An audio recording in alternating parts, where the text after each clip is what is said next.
এছাড়া সিআইডিকে আলাদা তদন্ত ও র্যাবকে বিভাগীয় তদন্তের আদেশ দিয়েছেন আদালত।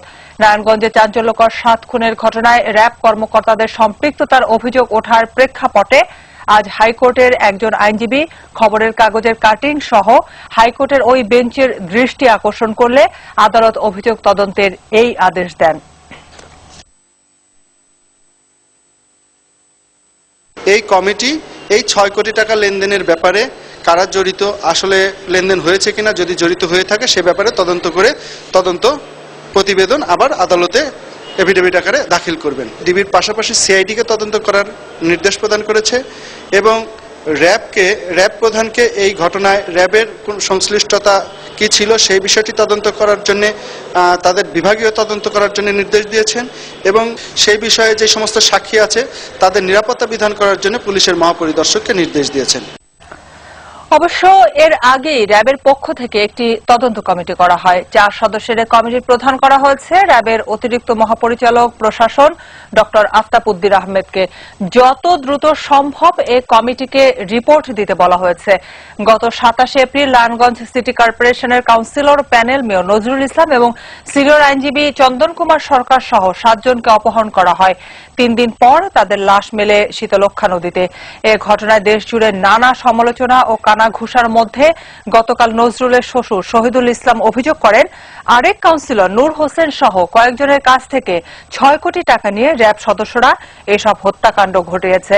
র্যাবের মিডিয়া উইং এর পক্ষ থেকে বলা হয়েছে ঘটনার মূল তদন্ত গোয়েন্দা পুলিশ করলেও র্যাব সদস্যদের সংশ্লিষ্টতার অভিযোগ আলাদা করে খতিয়ে দেখতেই এই তদন্ত কমিটি করা হয়েছে। উদ্ঘাটনের নিমিত্তে র্যাব সদস্যদের সম্পৃক্ততা কতটুকু আছে এটা উদ্ঘাটনের নিমিত্তে র্যাব 4 সদস্য বিশিষ্ট একটি তদন্ত কমিটি গঠন করেছে। এই তদন্ত কমিটির প্রধান হলো র্যাবের একজন অতিরিক্ত মহাপরিচালক প্রশাসন, তিনি হলেন অতিরিক্ত মহাপরিচালক প্রশাসন ডিআইজি আফতাব উদ্দিন আহমেদ।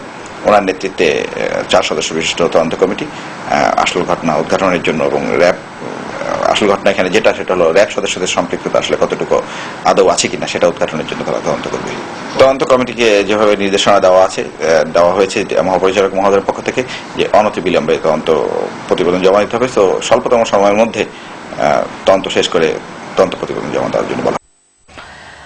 আর নারায়ণগঞ্জে 7 খুনের ঘটনায় আটককৃতদের রিমান্ডে নিয়ে বেশ কিছু গুরুত্বপূর্ণ তথ্য পাওয়া গেছে বলে জানিয়েছেন জেলার police super doctor Khandaker Muhit Uddin.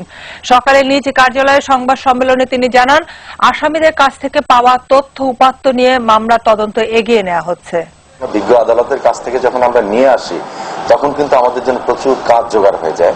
তাদেরকে জিজ্ঞাসাবাদ করতে হয়, তাদের জন্য সে কাগজপত্র যে কাজগুলো সেগুলো করতে আমরা অনেক কাজগুলো আগাচ্ছি। তবে এগুলোই কিন্তু তদন্তের জন্য অত্যন্ত উল্লেখযোগ্য কাজ। যদি হয়তো আপনারা অনেক সময় মনে করেন যে দৃশ্যমান বাইরে কি কাজটি আসলো, তো সেই কাজগুলো আমরা তদন্তের করছি, আমরা আগাচ্ছি, আমরা প্রাণান্ত চেষ্টা করে যাচ্ছি যে যেন একটা ভালো জায়গায় যত তাড়াতাড়ি সম্ভব আমরা পৌঁছে যাই। 7 খুনে জড়িতদের গ্রেপ্তারের দাবিতে আজও উত্তাল রয়েছে নারায়ণগঞ্জ। আজ দ্বিতীয় দিনের মতো কর্মবিরতি পালন করছেন সিটি কর্পোরেশনের কাউন্সিলর ও কর্মচারীরা। 48 ঘণ্টার কর্মবিরতি চলবে আগামীকাল সকাল 9টা পর্যন্ত। সকালে নগর ভবনের সামনে কাউন্সিলররা বিক্ষোভ করেন। এ সময় মেয়র ডাক্তার সেলিনা হায়াত আইভি বলেন হত্যার ঘটনা ভিন্ন খাতে নিতে একটি মহল তৎপর রয়েছে। নারায়ণগঞ্জের আইনজীবীরাও আজ 5ম দিনের মতো আদালত বর্জন করে আদালত প্রাঙ্গণে শোক সভা করেন। এই সময় তারা 7 খুনের মামলায় কোনো আসামির পক্ষে লড়াই না করার ঘোষণা দেন। জেলা আইনজীবী সমিতির আয়োজনে ওই সভায় ছিলেন ডক্টর কামাল হোসেন সহ দেশের সিনিয়র আইনজীবী ও জেলা বারের নেতারা। এই সময় কালো ব্যাচ ধারণ, বিক্ষোভ সমাবেশ ও বৃহস্পতিবার প্রতীকী অনশনের ঘোষণা দেওয়া হয়।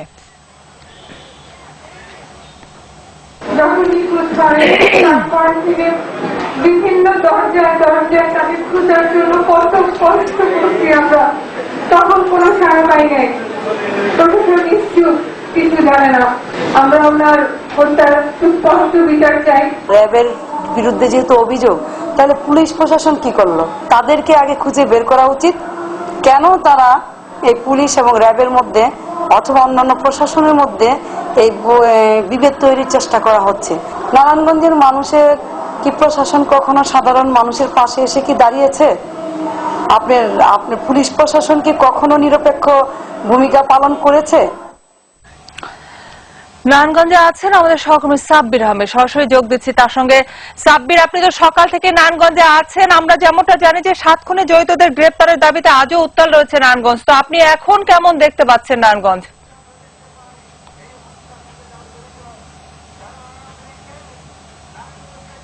লাভলি, আপনি জানেন যে নারায়ণগঞ্জ কিন্তু গত 27 এপ্রিলে ঢাকা নারায়ণগঞ্জের যে লিংক রোড, সেই লিংক রোড থেকে নারায়ণগঞ্জ সিটি কর্পোরেশনের প্যানেল মেয়র নজরুল ইসলাম এবং তার আইনজীবী চন্দন সরকার সহ 7 জনকে অপহরণের পর হত্যা করা হয় এবং তারপর থেকে এই নারায়ণগঞ্জে অনেকটাই উত্তাল হয়ে আছে। এবং সেই নারায়ণগঞ্জে আজকে সারাদিন ব্যাপী আমরা এই নারায়ণগঞ্জে ছিলাম এবং নারায়ণগঞ্জে আজকে বেশ কিছু ঘটনা ঘটেছে। আপনারা জানেন যে সকালবেলা আমরা আপনাদের সংবাদের মাধ্যমে যেটি জানিয়েছিলাম যে আজকে সকালে কাউন্সিলরদের পক্ষ থেকে যারা সিটি কর্পোরেশনের কর্মকর্তা কর্মচারী রয়েছেন তারা 2 দিনের কর্মবিরতি পালন করছেন এবং এই হত্যার সঙ্গে যারা জড়িত সেই জড়িতদের যেন দৃষ্টান্তমূলক শাস্তি হয় এবং এই ঘটনায় যারা জড়িত রয়েছেন তাদেরকে যেন দ্রুত খুঁজে বের করা হয় এই দাবিতে। এবং তার পাশাপাশি জেলা আইনজীবী সমিতির পক্ষ থেকে বেশ কিছু কর্মসূচি ঘোষণা করা হয়েছে। এর মধ্যে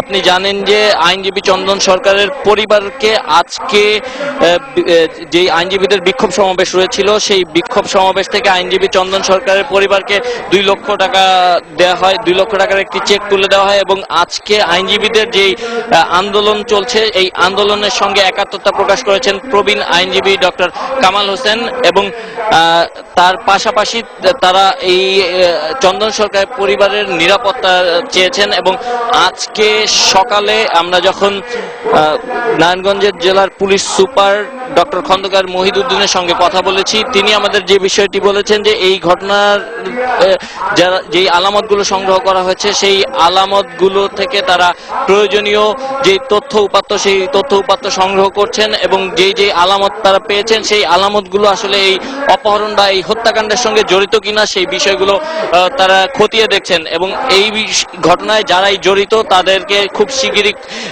যত দ্রুত সম্ভব তারা খুঁজে বের করার চেষ্টা করছেন।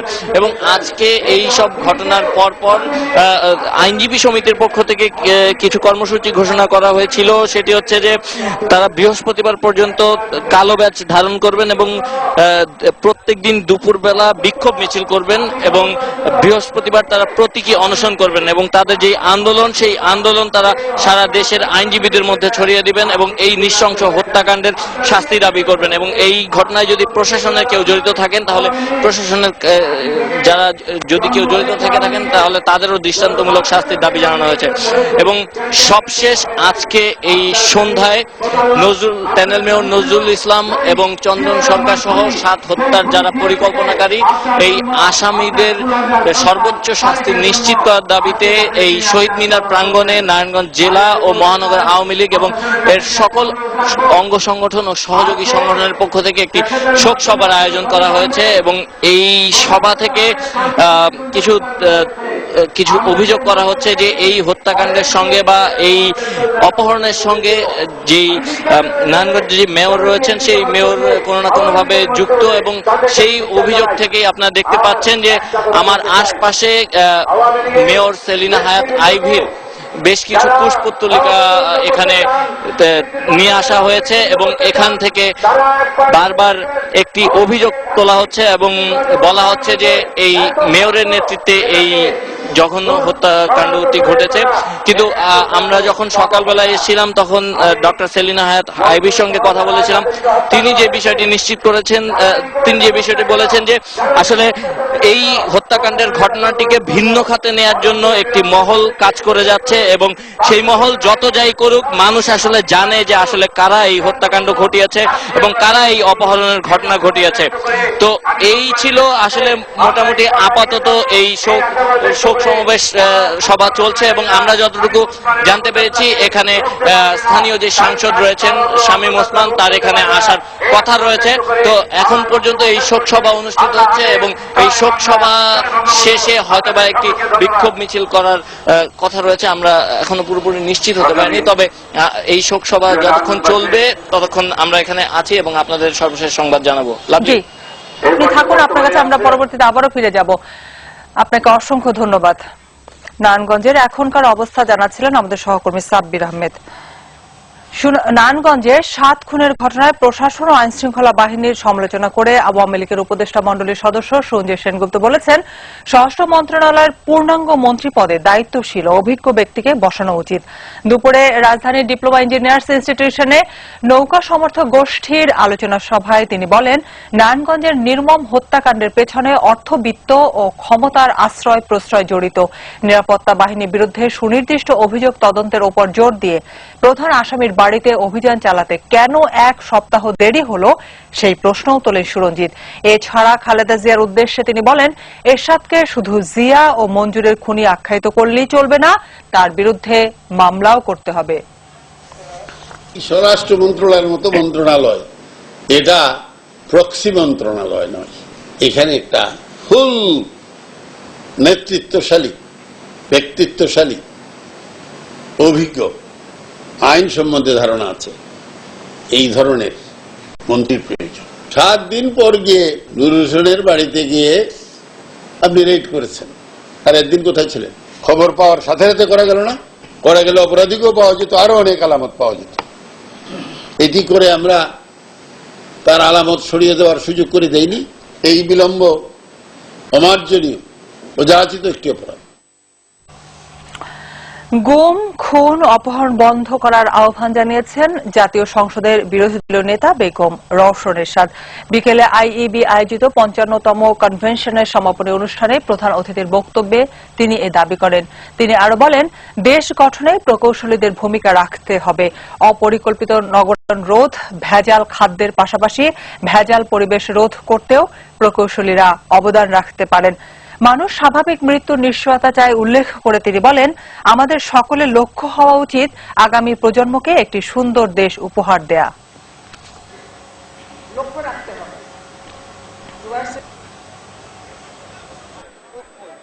এখন যে দেশের যে অবস্থা চলছে, খুন, গুম, হত্যা, একটি স্বাভাবিক মৃত্যুর নিশ্চয়তা আমরা কেউ পাচ্ছি না। এই জায়গা থেকে আমাদেরকে ফিরে আসতে হবে, স্বাভাবিক জীবনে ফিরে আসতে হবে, এবং সেইটা করার জন্য যা যা প্রয়োজন আমাদের তাই করতে হবে, নইলে আমরা বাংলাদেশকে বাঁচাতে পারবো না। এখানে ইঞ্জিনিয়ারদের, ডাক্তারদের এবং শিক্ষিত ব্যক্তিবর্গদের ভূমিকা অনেক বেশি গুরুত্বপূর্ণ। আমি তাই আশা করব আপনারা সেই লক্ষ্যে অবশ্যই গুরুত্ব দেবেন। আইন শৃঙ্খলা পরিস্থিতির দৃশ্যমান উন্নতি না হলে উচ্চ আদালতে যাওয়ার কথা ভাবছে মানবাধিকার কমিশন।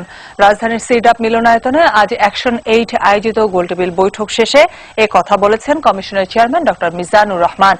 আদিবাসীদের মানবাধিকার সংশ্লিষ্ট সুপারিশ বাস্তবায়ন নিয়ে ওই গোলটেবিল বৈঠকটি হয়। বৈঠকে তিনি বলেন, ভূমি অধিকার প্রতিষ্ঠিত না হলে পার্বত্য শান্তি চুক্তি বাস্তবায়িত হবে না। আদিবাসী ফোরামের সাধারণ সম্পাদক সঞ্জীব দ্রং সরকারের সর্বোচ্চ মহলের সঙ্গে আদিবাসীদের অধিকার রক্ষায় সংলাপ দাবি করেন। স্বরাষ্ট্র প্রতিমন্ত্রীর কাছে এটা আধা সরকারি পত্রে সুনির্দিষ্ট কিছু সুপারিশমালা আমরা প্রেরণ করেছি, এবং আনন্দের কথা যে তার মধ্যে অন্ততপক্ষে একটি সুপারিশ ইতিমধ্যে গৃহীত হয়েছে এবং সে ব্যাপারে প্রজ্ঞাপনও পুলিশ প্রশাসন জারি করেছে। সেটি হচ্ছে যে সাদা পোশাকে কোনো নাগরিককে আটক করা যাবে না। জাতীয় মানবাধিকার কমিশন কিছু স্থির সিদ্ধান্তে আমরা উপনীত হব, এবং তার মধ্যে আমরা উল্লেখ করেছিলাম যে যদি প্রয়োজন হয় এবং যদি দৃশ্যমান কোনো উন্নতির চোখে আমাদের ধরা না পড়ে, তাহলে হয়তো আমরা রাষ্ট্রের বিরুদ্ধে, আইন শৃঙ্খলা রক্ষাকারী বাহিনীর বিরুদ্ধে সুনির্দিষ্ট কিছু নির্দেশাবলী দেবার জন্য আমরা উচ্চ আদালতের শরণাপন্ন হতে বাধ্য হব। বাংলাদেশ ও সার্বিয়ার মধ্যে কূটনৈতিক ও অফিসিয়াল পাসপোর্টধারীদের ভিসা অব্যাহতি বিষয়ক প্রস্তাব মন্ত্রিসভায় অনুমোদিত হয়েছে। প্রধানমন্ত্রী শেখ হাসিনার সভাপতিত্বে আজ সচিবালয়ে মন্ত্রিসভার 14তম বৈঠক হয়। বস্ত্র ও পাট মন্ত্রণালয়ের অধীনে বস্ত্র দপ্তরকে দায়িত্ব দেওয়ার সিদ্ধান্ত সংশোধনের প্রস্তাব অনুমোদন করে মন্ত্রিসভা। এছাড়া বিশ্ব বাণিজ্য সংক্রান্ত জেনেভা সংলাপে অংশগ্রহণ এবং সংযুক্ত আরব আমিরাতে সাম্প্রতিক সফর সম্পর্কে বাণিজ্য মন্ত্রী মন্ত্রিসভাকে অবহিত করেন। মন্ত্রিপরিষদ সচিব মোশাররফ হোসেন ভূঁইয়া পরে গণমাধ্যমকে জানান, আমিরাতের প্রধানমন্ত্রী ও দুবাইয়ের রাষ্ট্রপ্রধান শেখ মোহাম্মদ বিন রাশিদ আল মাকতুম প্রধানমন্ত্রী শেখ হাসিনাকে সে দেশ সফরের আমন্ত্রণ জানিয়েছেন। 5ই মে 2013 বাংলাদেশের ইতিহাসে ভয়ঙ্করতম দিনগুলোর একটি।